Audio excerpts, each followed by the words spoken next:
Je suis très contente de vous revoir et cette vidéo sur la Covid, sur le confinement qui est terminé, va commencer par une excuse parce que je suis désolée. Je suis désolée, on est au mois de décembre. Rachel me disait filme une vidéo, filme une vidéo. Moi j'étais ok, ok, mais il s'est passé plein de trucs. On avait prévu de filmer chacune de notre côté à cause du confinement. Euh, pour résumer très simple, on a un micro pour toutes les deux. J'ai pris le micro. Il n'est pas allé sur mon merveilleux portable parce que en fait, le créateur de ce portable a eu la gentillesse de. J'ai mon chat. A eu la gentillesse en fait de pas mettre en fait une pour pas que le câble habituel rentre. Bref, tout ça pour dire que ça n'allait pas. Donc j'ai dû prendre le portable de ma mère. Donc je suis désolée s'il filme pas super bien. En plus je filme en décembre. Donc ce qui veut dire que là la luminosité n'est pas au top alors que il va être 10 heures. Peut-être qu'il est un peu tôt aussi. Enfin, 10 heures, luminosité pas top. Peut-être que filmer c'est pas top non plus. Le son, j'essaye de parler plus fort. Donc j'espère que le problème de son se sera amélioré. Il y a quoi d'autre? Le fait d'être perturbé aussi, d'être tout seul sur une vidéo, de pas avoir un décor foufou non plus. Et peut-être que le cadrage n'est pas top parce que en fait je suis pas une pro du cadrage et là je suis en gros c'est pas top donc je suis désolée d'avance. Mes cheveux sont pas top, ma tronche aussi n'est pas top parce que il y a aussi le fait que j'ai repris un nouveau travail et que en fait c'est un travail de poste. Donc ça veut dire que je peux faire du matin, de l'après-midi, de la nuit, ce qui explique ma gueule de déterré et aussi le fait que j'ai galéré en fait à filmer cette vidéo parce que je vais pas vous rentrer dans les détails mais c'était compliqué. Donc normalement cette vidéo aurait dû être postée et faite durant le confinement. Le confinement est fini, j'espère qu'il n'y en aura pas un nouveau, donc je vais aborder très vite le confinement parce que malgré tout le confinement est toujours présent chez nous, à laisser des traces autant physiquement que mentalement. Euh, Moi je vais aborder, comme l'a dit Rachel, la tranche santé, la tranche physique, mais en sachant que la santé concrètement c'est toujours lié à ton bien-être mental. Cette vidéo elle est à destination des adolescents mais à toute personne qui a envie de se renseigner. Je ne suis pas une scientifique, je suis une infirmière. Je me suis renseignée à des sources fiables, à des sources du gouvernement. Et, même si tu es un adulte, tu es le bienvenu sur cette vidéo. N'importe qui est bienvenu. Tu peux poser tes questions et surtout si je dis une bêtise ou si les choses évoluent parce que là on est en décembre, je donne les informations que j'ai été piochées un peu avant. Donc j'ai fait mes recherches avant. Donc si les choses ont évolué, si je dis des bêtises, n'hésite pas à le mettre en commentaire. Et moi, si les choses évoluent, si les informations ont totalement changé, je mettrai quelque chose aux commentaires. Donc en fait, concrètement et simplement, la Covid, c'est un virus. Mais le truc, c'est que quand on parle de virus, mais qu'est-ce que c'est? Donc, comme toujours, je te renvoie à des vidéos qui sont un peu plus imagées parce que personnellement, durant mes études et encore maintenant, c'est ce qui m'aide, tu vois, voir des petites particules, etc. Parce que justement, la Covid, c'est une particule. C'est une particule en fait qui vient coloniser les cellules de ton corps. Donc, ça veut dire que tu as, la Covid, tu as ton corps, t'as plein de petites cellules et en fait elle vient la coloniser, elle vient prendre la direction, enfin bref, de tout ton corps. Heureusement, tu as un système immunitaire qui vient te protéger, mais avec le virus, justement, il déconne un peu, il lui faut de l'aide pour se battre, simplement. Donc, la Covid, c'est un virus. Tu en as connu plein d'autres, comme la grippe, qui est sur le même système en fait de colonisation des cellules de ton corps. On parle de pandémie mondiale, Et la pandémie, en fait, qu'est-ce que c'est? C'est une épidémie. Donc, c'est le virus qui circule d'être humain en être humain, sauf que là, en fait, ça se propage mondialement. Pandémie, ça veut dire que c'est une épidémie qui prend une surface importante des territoires. Elle ne s'arrête pas aux frontières. Elle va jusqu'en Amérique, en Chine, en France, en Italie, bref, c'est une pandémie mondiale, c'est une épidémie, c'est le virus qui va un peu partout, qui va toquer à toutes les portes. Ce virus, il a ce qu'on appelle un délai d'incubation. Euh, le délai d'incubation, en fait, ça veut dire que c'est le moment où tu es infecté et le moment où tu as les symptômes. C'est de 3 à 5 jours en général, mais ça peut aller jusqu'à 14 jours. La petite subtilité de la Covid, c'est que tu peux être asymptomatique. Asymptomatique, ça veut dire que tu n'as pas de symptômes, mais que tu as été colonisé, infecté par ce virus. Euh, donc asymptomatique, donc ça veut dire que par exemple tu vas en cours, tu as le virus en toi parce que tu as été en contact avec une personne qui avait elle-même ce virus, sauf que tu n'as pas de symptômes et tu le files à d'autres personnes. Tu te demandes sûrement pourquoi des mesures aussi drastiques, aussi radicales, telles que le confinement ont été prises, le port du masque aussi qui peut contraindre certaines personnes, mais tu peux te poser question.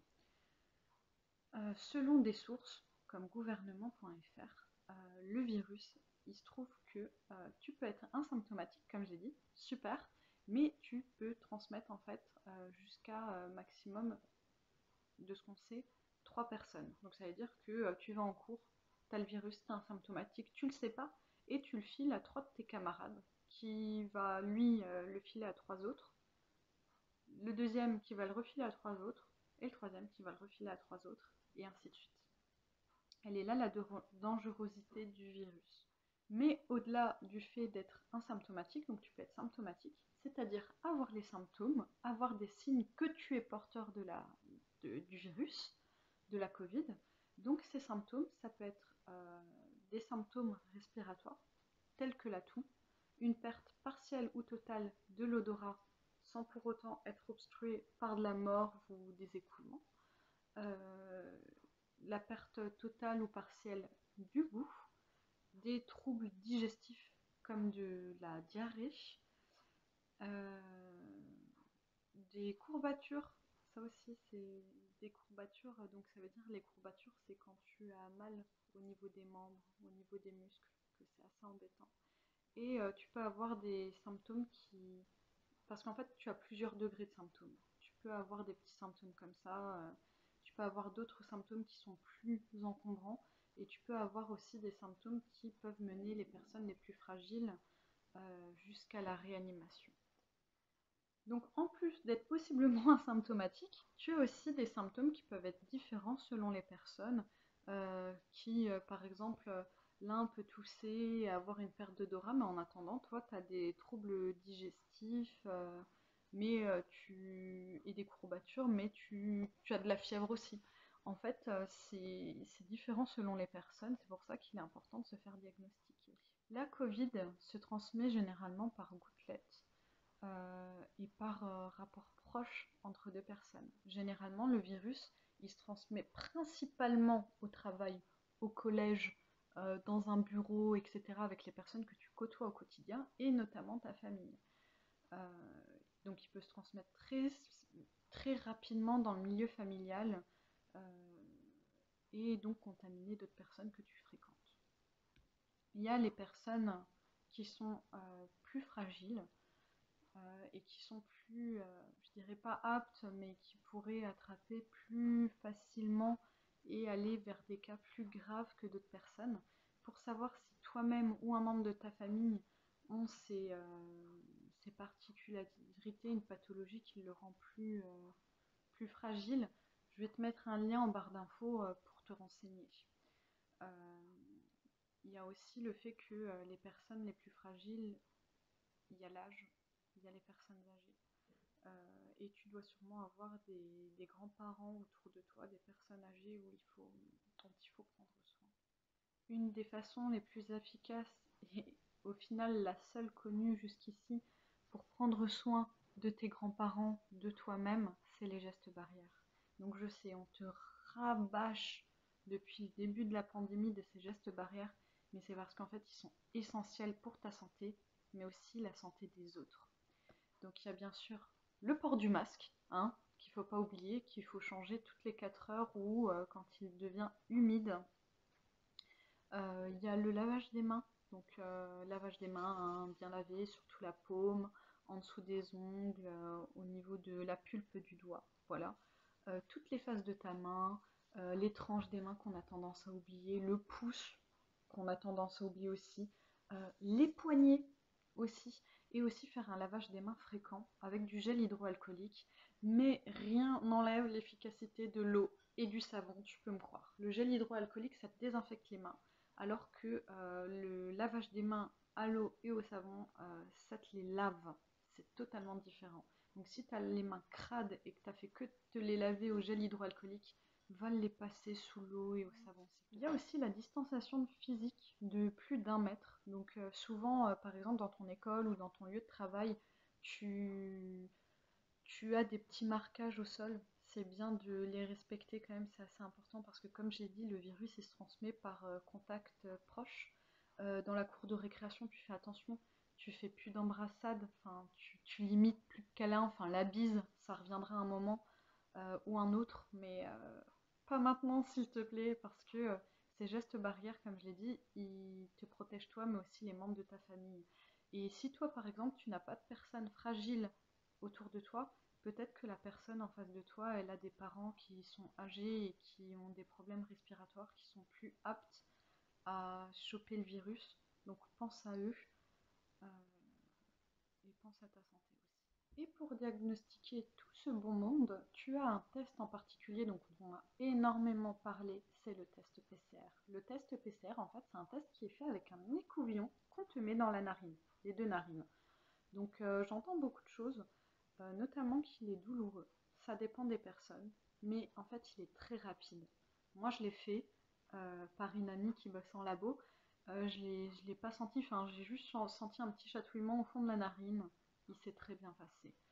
Un des gestes aussi qui peut aider beaucoup de monde, c'est de faire diagnostiquer. Il y a, les labos, ils sont bondés, mais les soignants sont toujours mobilisés pour répondre à la demande. Et je voulais y venir. C'est que le confinement a fait que beaucoup de personnes ont évité de consulter. Ce que je peux comprendre et que je ne juge pas. Déjà, consulter un médecin, il y a plein de particularités qui viennent se mêler. C'est pas toujours simple d'aller voir quelqu'un. C'est pas toujours simple parce qu'on a peur en fait du milieu médical. Mais sache que si tu as une pathologie chronique ou un membre de ta famille, pendant le confinement et encore maintenant, les soignants restent mobilisés pour répondre au mieux à tes demandes. C'est assez tendu, il y a beaucoup de tensions, mais on essaye de faire notre métier du mieux qu'on peut euh, et on le fera jusqu'au bout. Donc n'hésite pas. Téléphone, maintenant il y a plein de choses qui sont mises en place. Si tu as ton grand-père qui va vraiment pas bien, mais vraiment pas bien, et qui veut pas se déplacer, qu'il a peur, il y a un truc génial qui a été mis en place. Il y a ce qu'on appelle la téléconsultation. Et toi, tu as un portable. Tu peux voir avec lui s'il est d'accord, avec tes parents si tu es jeune, pour mettre en place une téléconsultation.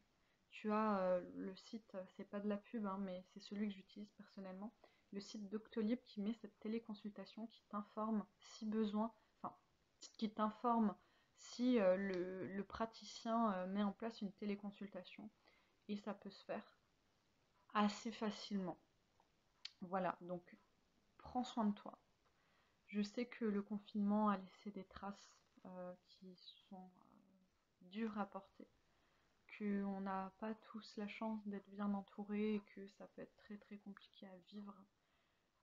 J'espère dans tous les cas que tu as au moins une personne, comme toujours, qui est assez bienveillante pour t'accueillir tel que tu es, avec tes blessures et ce que tu as vécu, accueillir ce que tu as vécu avec toi. Et que les membres de ta famille, ceux que tu chéris, au-delà des membres de ta famille, vont bien. Si j'ai dit des bêtises durant cette vidéo, n'hésite pas à me le faire savoir dans la barre d'infos ou même par mail, parce lorsqu'on a notre adresse mail qu'on mettra pareil en barre d'infos. Je mettrai mes sources et j'espère que cette vidéo t'aura informé de quelque chose. Et j'aimerais remercier Jus. Jus, si tu regardes cette vidéo, merci, c'est très gentil ton commentaire. C'est un des commentaires qu'on a eu qui ne fait pas partie de notre cercle proche, donc pas de nos parents, pas de nos amis. Et pour répondre à ta question, parce que c'est Rachel qui t'a répondu, oui, on a bien noté ton idée de vidéo, ça sera avec grand plaisir. Personnellement, j'attends d'être un peu plus posée dans mon boulot pour en parler un peu plus librement, mais c'est clairement un truc qu'on fera et on a plein de projets et on a hâte de les faire.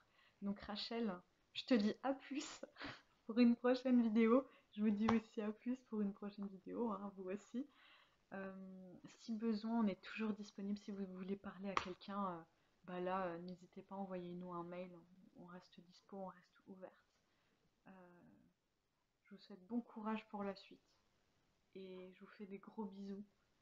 Et voilà. Allez, avec toute ma bienveillance et celle de Rachel, bien sûr. À plus.